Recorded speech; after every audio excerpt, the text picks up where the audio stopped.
वही हमारे साथ ज्यादा जानकारी के साथ हमारे वरिष्ठ सहयोगी पवन सिवर हमारे साथ जुड़े। पवन, सबसे पहले आपसे जानना चाहेंगे, लगातार बीते 3 दिनों से जो बारिश हुई है उससे कई जगहों पर जलभराव जैसी स्थिति देखने को मिली है। फिलहाल मौजूदा हालात क्या है और प्रशासन कितना एक्टिव नजर आ रहा है?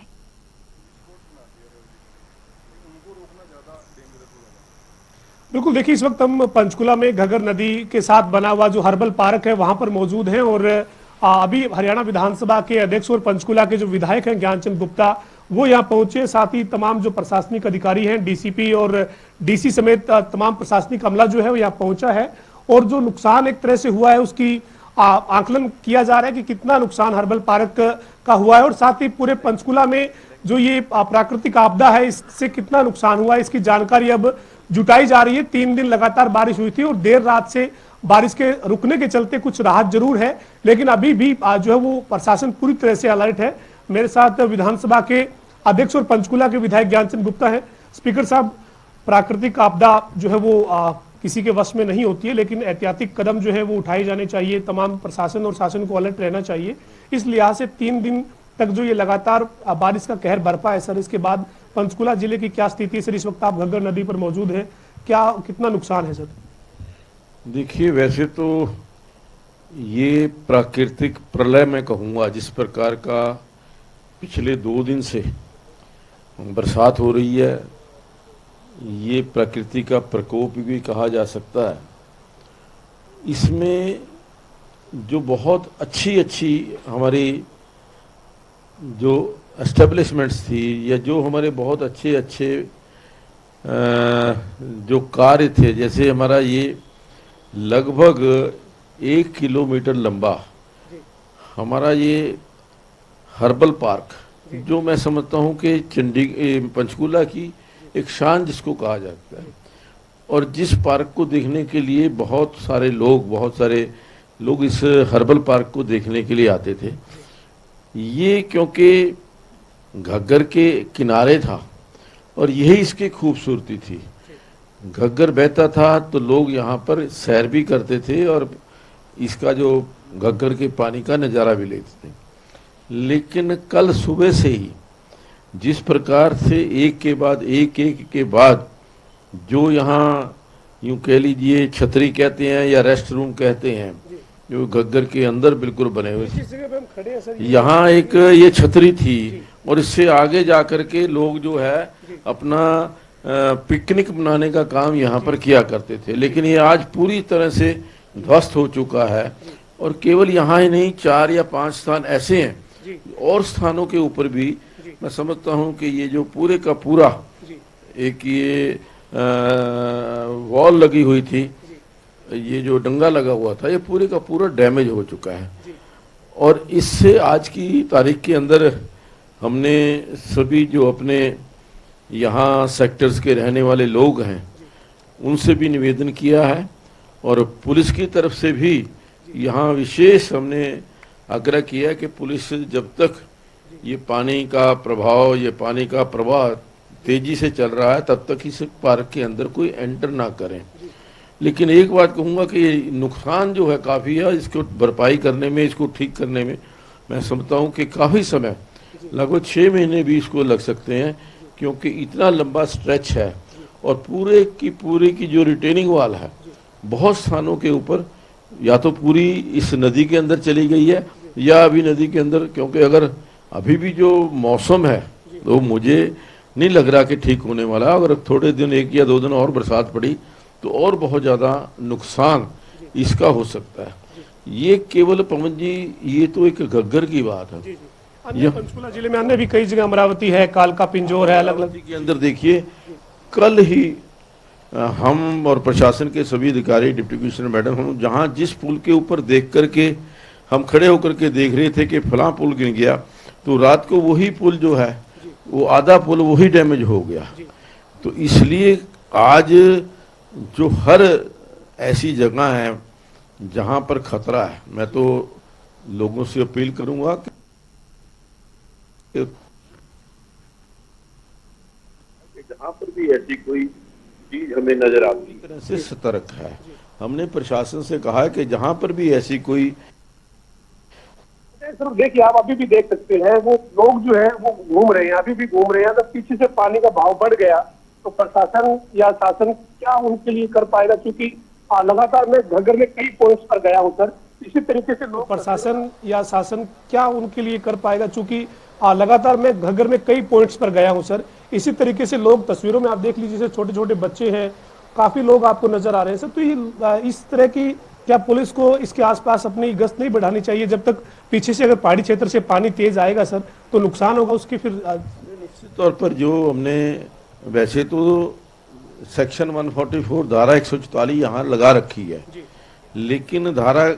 144 केवल पेपर पर लगाने से काम नहीं बनेगा। यहाँ प्रैक्टिकल रूप से जो हमें अपने पुलिस के कर्मचारी हैं, जो ऐसे जो बच्चे आवेश में कह लीजिए या शौक बनाने की कोशिश कर रहे हैं, उनको इस समय रोकने यहाँ पर आए हुए हैं, उनसे भी कहूँगा कि यहाँ सख्त पहरा जो है यहाँ पर लगना चाहिए, जब तक ये पानी की प्रलय या पानी का प्रकोप जो हिमाचल की पहाड़ियों से आ रहा है तब तक ये रुक नहीं जाता। विशेष तौर पर हिमाचल की पहाड़ियों से आ रहा है, जब तक ये रुक नहीं जाता, विशेष तौर पर तब तक इस घग्गर के अंदर कोई भी बच्चा, कोई भी व्यक्ति कोई एडवेंचर करने के लिए या कुछ हमने देखा सर, कुछ लोग कुछ निकालने के लिए बच्चे घुस रहे हैं, वो ऐसा भी घुस रहे हैं, तो इनको रोका जाना चाहिए। तो मैं अभी आग्रह करूंगा अपने जो यहाँ की पुलिस प्रशासन है या जो हमारा पंचकूला प्रशासन है कि इसके ऊपर विशेष निगाह रखें। सर कोई आकलन हो पाया सर मोटे तौर पे पंचकूला जिले में जो संपत्ति है सर, पुल है, फ्लाईओवर है या अन्य जो चीजें सरकारी संपत्ति है, उनका नुकसान हुआ है, या देर शाम तक 1-2 दिन में इसकी रिपोर्ट आ पाएगी? देखिए, जहाँ तक अभी तक मुझे जानकारी मिली, कई ऐसे पुल जो भी रिसेंटली बने थे, चाहे वो हरियाणा एग्रीकल्चर मार्केटिंग बोर्ड के द्वारा बनाए गए या कुछ PWD BNR के द्वारा बनाए गए, कई पुलों के ऊपर जो क्षतिग्रस्त हुए हैं। विशेष तौर पर जैसे अमरावती एनक्लेव के बाहर जो पिंजौर के पास है, वो जिस प्रकार से सारी जो वहाँ पर रोड बनाई थी वो पूरी की पूरी डैमेज हो चुकी है, और उसके बाद अभी भी खतरा ये है कि वो जो पुल उसके ऊपर बना हुआ है उसको भी डैमेज हो सकता है। आकलन तो इस समय मैं कहूँगा कि करोड़ों रुपए के अंदर कितने करोड़ का नुकसान हुआ ये तो अभी कहना मुश्किल है, लेकिन बहुत बड़ा नुकसान, विशेष तौर पर क्योंकि पंचकूला जो है हिमाचल की तलहटी में है, हिमाचल के बिल्कुल सबसे पहला जो जिला है या पहला स्थान है वो पंचकूला है, जहाँ से पानी जो है तेजी से इफेक्ट करता है। तो इसलिए यहाँ एक विशेष सहायता, एक विशेष पैकेज मैं आदरणीय मुख्यमंत्री जी से भी निवेदन करूँगा, एक विशेष पैकेज दे करके और एक अभियान लेकर के जहाँ जहाँ भी जो हमारे पुल क्षतिग्रस्त हुए हैं या जो हमारी बिल्डिंग्स को नुकसान हुआ है उनकी रिपेयर करना बहुत ज़रूरी है। तो सर लोगों से क्या अपील है सर? लोगों से तो मैं यही अपील करूंगा कि ये देखिए, प्राकृतिक आपदा है, ये कोई सरकार की तरफ से या जिस चीज़ को हम एक्सपेक्ट भी नहीं कर सकते थे, इस प्रकार की आपदा आई है। इस आपदा के अंदर संयम बरतें, सरकार पूरी तरह से इस आपदा के ऊपर कंट्रोल करने के लिए आपके साथ है, और कहीं पर भी कोई इस प्रकार की जानकारी मिलती है तो उसकी जानकारी प्रशासन को जल्दी से जल्दी दे, ताकि प्रशासन उसकी रोकथाम जो है वो जल्दी से कर सके। तो ये हमारे साथ पंचकूला के विधायक और विधानसभा के अध्यक्ष ज्ञानचंद गुप्ता थे, और आप घग्गर की जो तस्वीर है वो भी देख लीजिए। इस वक्त हर्बल पार्क जो पूरी तरह से घग्गर में बह चुका है, उसके ऊपर हम मौजूद हैं। घग्गर के साथ करीब 1-1.25 किलोमीटर लंबा ये हर्बल पार्क था जो पानी के तेज बहाव के चलते बह चुका है, और इसी का जायजा लेने के लिए विधानसभा के अध्यक्ष ज्ञानचंद गुप्ता जो है वो यहाँ पहुंचे हैं, और साथ ही उन्होंने खासतौर पर सीधे तौर पर प्रशासन को ये आदेश दिए हैं कि जो लोग अभी भी घग्गर में उतर रहे हैं किसी भी एडवेंचर के लिए या फिर कुछ सामान खोजने के लिए, उनको प्रशासन अलर्ट रहे और ना उतरने दे। और तस्वीर में आपको दिखाना चाहूँगा, ये तस्वीर जो है वो आप देख लीजिए, साइकिल के साथ एक युवा जो है वो आपको घग्गर की बिल्कुल तलहटी में उतरा हुआ दिख रहा है, और उसके साथ ही कुछ और अन्य युवा भी आपको इन तस्वीरों में दिख रहे हैं। और इसके साथ ही एक और इससे थोड़ी दूर की तस्वीर है, वहाँ पर भी कुछ लोग जो हैं वो घग्गर की तलहटी में उतरे हुए हैं, और हमने यहीं पर मौके पर ही विधानसभा अध्यक्ष ज्ञानचंद गुप्ता को ये तस्वीर दिखाई है। उन्हें हमने ये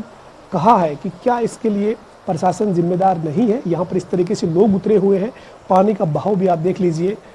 जब प्रलय आता है या जब प्राकृतिक आपदा आती है तो कोई सूचना देकर या कोई किसी से अनुमति लेकर नहीं आती है। लिहाजा लोगों को भी एहतियात बरतने की जरूरत है, लोग भी सतर्क रहें और इस तरीके से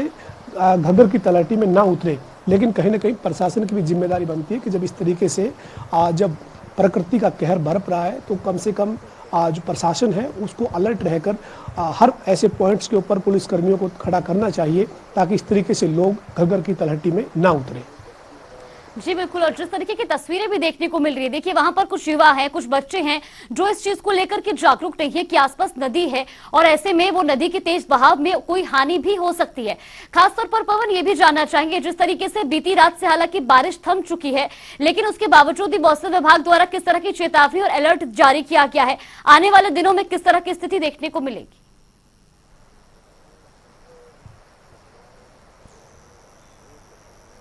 देखिए, साफ तौर पर प्रशासन और मौसम विभाग का और सरकार का ये अलर्ट है कि बुधवार शाम तक इसी तरीके का मौसम जो है वो बने रहने की संभावना है। इसलिए लोग बेवजह घरों से बाहर ना निकलें, एहतियात बरतें। शासन प्रशासन पूरी तरह से स्थिति पर नज़र बनाए हुए है, लेकिन प्रशासन की वो नज़र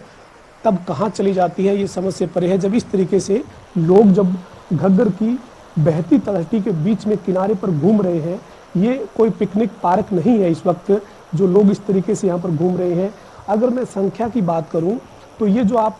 इन तस्वीरों में मैं दिखाने की जो कोशिश कर रहा हूँ मेरे सहयोगी विजेंद्र के माध्यम से जो मैं आपको दिखा रहा हूँ, आप देखिए एक दो नहीं बल्कि 20 से भी ज़्यादा लोग आपको इस थोड़े से क्षेत्र में अब इन तस्वीरों में नज़र आ रहे हैं। तो ये कहीं ना कहीं प्रशासन की बड़ी चूक है। विधानसभा अध्यक्ष ने मौके पर ही साफ कर दिया है कि प्रशासन को इस तरीके की जो घटनाएं हैं उनको रोकना चाहिए, उनको इस तरीके से बीच में नहीं आने देना चाहिए। और मौसम विभाग की तरफ से साफ तौर पर बुधवार 13 जुलाई तक का अलर्ट है। इस अलर्ट के बीच में अगर पानी का बहाव बढ़ जाता है, पानी अगर और तेज़ गति से पहाड़ी क्षेत्र से आता है तो आप देख लीजिए ये कोई बहुत